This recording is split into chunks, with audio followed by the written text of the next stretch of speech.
Hello everyone and welcome back. Today we are talking about Tinder Swindler, a documentary on Netflix about a con man who uses Tinder to trick women into thinking he's wealthy and then conning them out of millions. This documentary just goes to show you really can't put anything past anyone. The documentary is told through the eyes of three women who had the misfortune of meeting this man. And creatively, this documentary is very well organized. They introduce us to each woman one by one and have them kind of explain their experience with this man. So the documentary is very well organized. It's easy to watch, but it's highly triggering, and it's highly triggering for a lot of reasons. So this man, Simon, he really knows what he's doing. I mean, he operates on such a high level. And watching this documentary, I was like, how does he keep track of all these women? How does he know where one begins and the other ends? And they kept commenting on the fact that he was so attentive and, he gave them so much affection and love. And watching this, I thought, a man really is capable of doing that if it's his full-time job, right? Like, the only reason he was attentive and caring is because his lifestyle quite literally depended on it. So that was disheartening. The first woman they introduced us to is Cecilia. And the documentary starts by telling us about her experiences on Tinder. And Tinder is an interesting app because it's not an app. It's not where you find relationships, right? It's the lottery. You're looking for lightning in a bottle if you're on Tinder. You might meet some good people, you might not. And Tinder introduces you to people that you would not have met otherwise.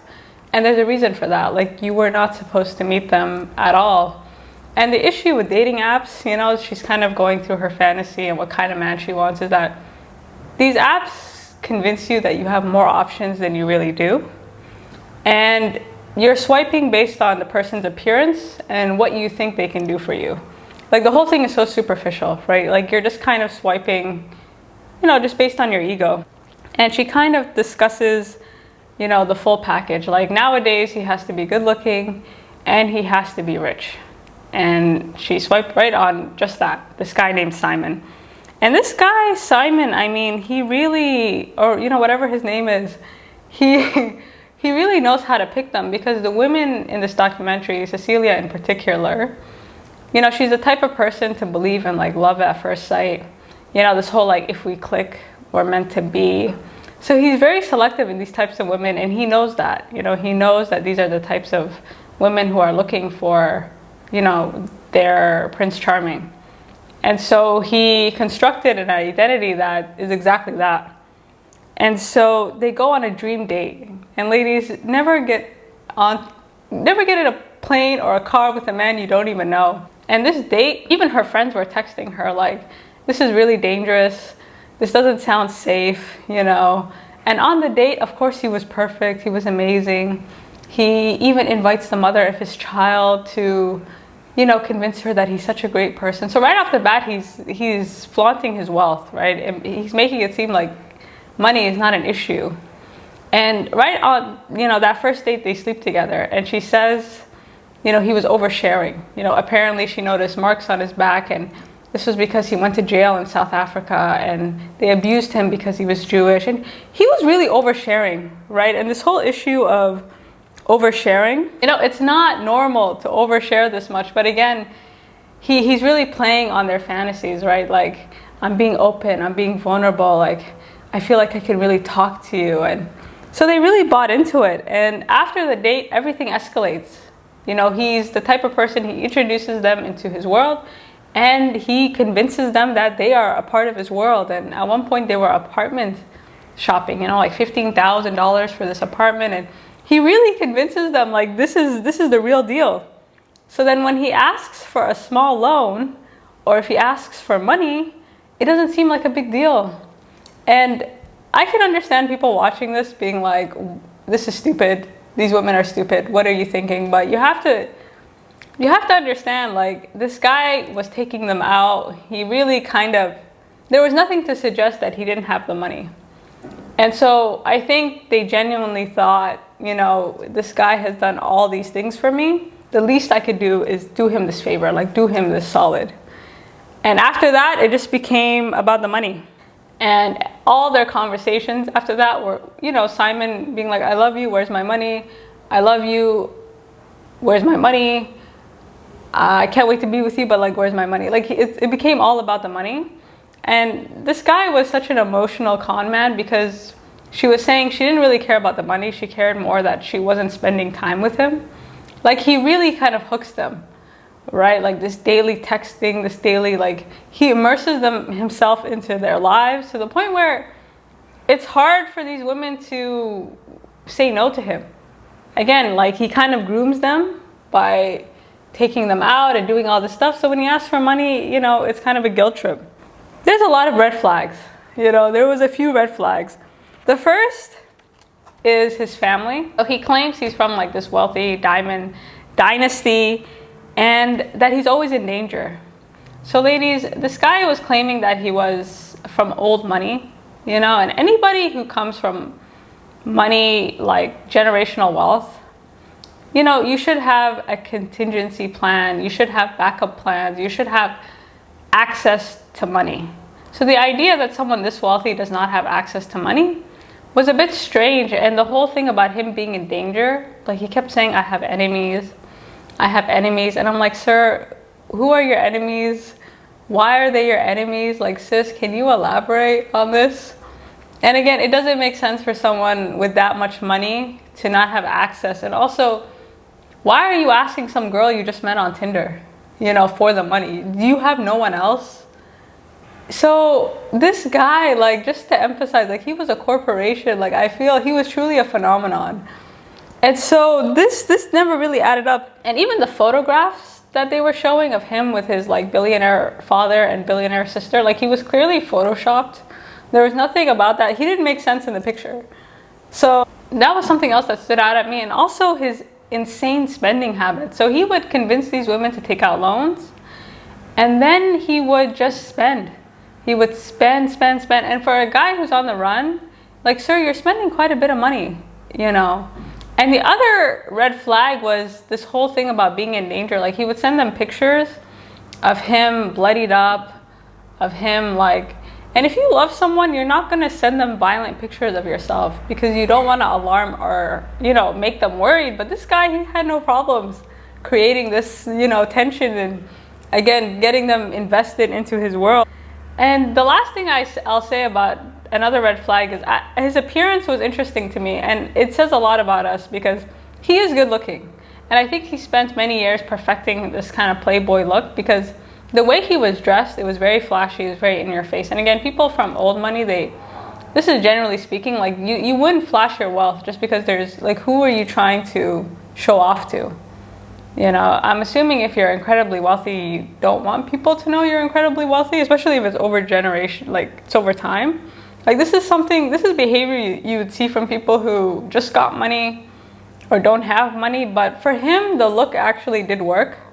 You know, it did suit him, like this sort of guy drenched in Gucci and Louis. Like, it worked because he was, I don't know, like, I think he spent a lot of time cultivating this image, and it was a good image. You know, this man put a lot of work in. And so eventually Cecilia had to check herself into a psychiatric ward because the money wasn't coming. You know, so he would do this thing where he would send fake payments and receipts. And I kept thinking, who is printing out these receipts? Who is generating, you know, again, this guy's a corporation. And so she would think, okay, thank God I'm going to get the money back.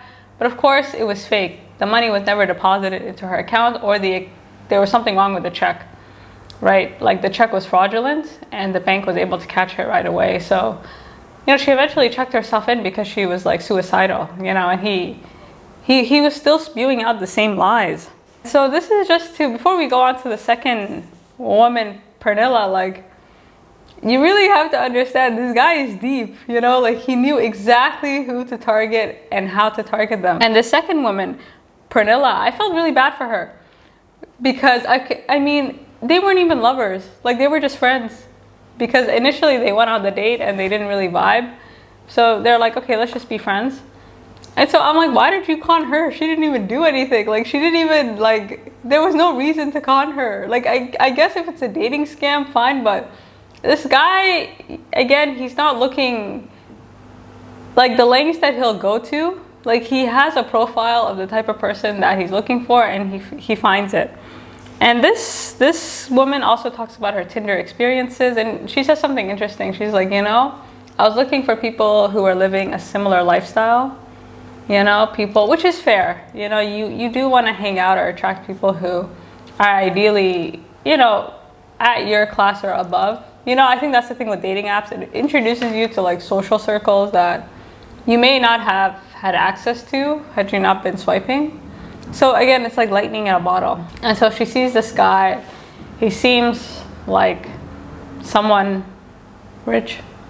And so she decides to go out with him. And the thing she kept saying is how generous he was. So every time they would go out, he would pay for everything. He would organize everything. No questions asked, no issues. And they're like, he's so generous. He's so thoughtful. And again, it's this kind of grooming, right? Where look at everything he's done for me. Like, so when he again asks for money, it doesn't seem like a big deal. It's like, okay, well, he did all this. This is the least I could do. And I'm his friend. And probably if you're his friend, you're more likely to give him the money than you're his girlfriend, right? This whole thing about the money and Pernilla, like that scene when he convinces her to come to pick up this fake watch. This man has no mercy.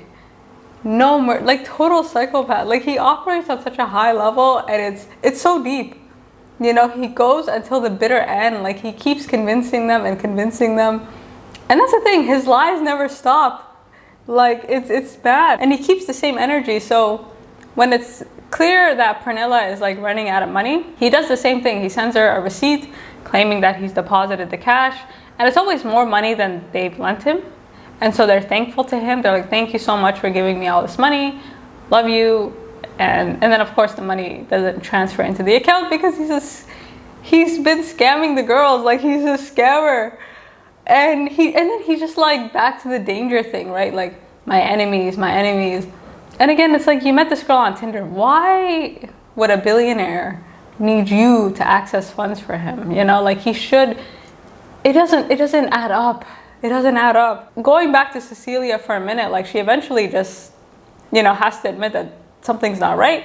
She calls the credit card companies, and you know they help her out, and finally she finds an article about this man who was convicted, you know, who was sent to jail for basically scamming a bunch of women. And then she realizes like this guy is not who I thought he was, and the newspapers get involved, and she has to send them all her WhatsApp messages, like all these things. And you know, the whole time I kept thinking like, there's a few things. I didn't know people send this many selfies to each other. That was the weird thing. Like the selfies thing, back and forth. Again, like this guy was texting them day and night. And you know, she was sending intimate texts and things to this newspaper to confirm that this guy was a scammer.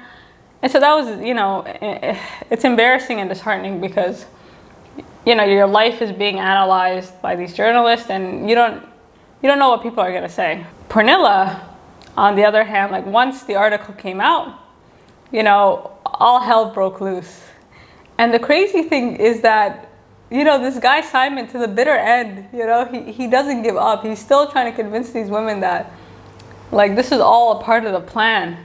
So a bit about Simon, you know, like he's been a fraudster according to the documentary since he was a kid. He's changed his name multiple times. And watching his pictures before and after was interesting because he looks better now. So again, I think this guy spent a lot of time cultivating this Playboy image. It's a good image. Like it works for him. And so how did he get away with it? Essentially, he would go out with these women, convince them to take out loans, and the loans they would take out would pay for all these dates. So Pernilla's money would pay for Cecilia would pay for this other girl, so on and so forth. And this guy has been, and because he was doing it in different countries, he's like small time, you know. So even if he was convicted, it would not have been for a long period of time because within that jurisdiction, the crimes he committed were not that serious. Whereas if you add them up globally, you're like, damn. I mean, this guy is deep. Like he's like a criminal mastermind. I didn't like the fact that someone like this exists terrifies me. And there's this scene with his mother where they track down his mother. And I was like, I couldn't tell if she was in on it or she was just also scammed by her son. Like that whole scene was so unsettling. I will say this about him. He's incredibly resourceful. Like this guy despite his back being against the wall, like he was able to generate fake passports. He was able to flee the country. Like this guy, he has connections and he's not afraid to use them. And I was checking his Instagram recently, like he's still living the life on other people's dime, and you know, no shame, no game. Like this dude is just, again, he operates on a higher level. And just when you think it could not get any worse, they introduced us to the last woman, Eileen, I believe. And this part was like, again, I like how the documentary like slowly introduces us to them and then kind of you realize how they overlap. So Eileen has been dating this man for 14 months. She's convinced that this man is her boyfriend. And, you know, she has him on her phone and everything. And she texts him the article. And of course, he goes into my enemies. Like, sir, who are your enemies? This man has no limits. And correct me if I'm wrong, but at one point she claimed that she was followed and she was beaten up. So I'm like, did Simon beat her? Like, did he the lengths he will go to convince these women that he really is this guy who's in danger is extraordinary, you know? So even when he, you know, you could see her kind of putting the pieces together, you know, the videos that he was sending. So when Eileen was looking at the videos from Cecilia and Pernilla, like she noticed it's the same video. So this guy was sending her the same videos, the same text messages, the same, again, like 24 hours. This dude was working overtime to convince these people. And once she kind of pieces it together, she's disgusted, right? But she has to kind of go along with it in order to try to get her money back. And at one point she was with him at like a plastic surgery office or a plastic surgeon's office. And he wanted to get facial reconstruction. And I think the surgeon was like, only criminals want this type of surgery. And she's like, but he is a criminal. So again, this guy, he's really something else. And I have to say, like, after the last woman, I realized like this guy he will do anything. And you know, the texts he was sending were so bipolar. I love you, but I'm gonna kill you. I love you, but I'm gonna, like, and the thing is, I think he would, you know, like he has no limits. And these texts were so aggressive and they were so like, and he never gave up. You know, he just kept pushing and pushing. That was the weird thing. He never stopped. Until this last woman, Eileen, she gets the idea to basically, you know, she needs to get her money back. So he needs money. So she says, okay, you have a bunch of designer clothes. I'll take the clothes and resell them. So she resells them without giving him the money. And this sends Simon spiraling. And Simon has this whole thing, you know, where he's going broke. He's staying in one-star hostel. You know, he calls himself a homeless king at one point. And I don't think he was ever out of money, you know, like he's sending her pictures of his beard. And I think he was just really thinking she's that dumb. Like, you guys correct me if I'm wrong, but I never bought that he was broke and living in a hostel. I think he was just saying these things to convince her to come back, you know, like to con her again. But this guy, it's so psychological, it's so deep, right? Like he really will do and say anything to convince these women that he is who he's not. And you know, once the jig is up, it's over. And the sad part is this joker only ends up serving 5 months out of a, I believe, 15-month sentence. And these women are still paying off their loans. And it's really violating, right? Because this guy, he picks women that have this fantasy. Like, they're very vulnerable, very well-intentioned, very naive, I would say. And he plays it up, you know? He constructs these personalities that he knows that they want, you know? So this guy, you know, it's deep. Like, everything he does is intentional. And he'll never admit to it. You know, he'll never ever admit to it. Like, it's to the bitter end. And so this documentary, you know, it's a cautionary tale, ladies. Like, if it seems too good to be true, it probably is. And never give a man money. You know, never give a man money. You know, you met him on Tinder. Like, don't, you know, if a guy needs money, he doesn't need to ask some random girl he met on an app. Like, it just doesn't add up. You know, if you see that, you need to run for your life. But you can't assume anything about anyone. And also, this thing where he was giving and giving and giving, and then he was asking for it back. You're not obligated to give back. You know, like, This dude was spending his own money. If that's what he wants to do, that's fine. But you're not obligated to take, you know, you don't have to reciprocate if you're not comfortable. So the psychology of this is intense. So you guys let me know what you think, and until next time.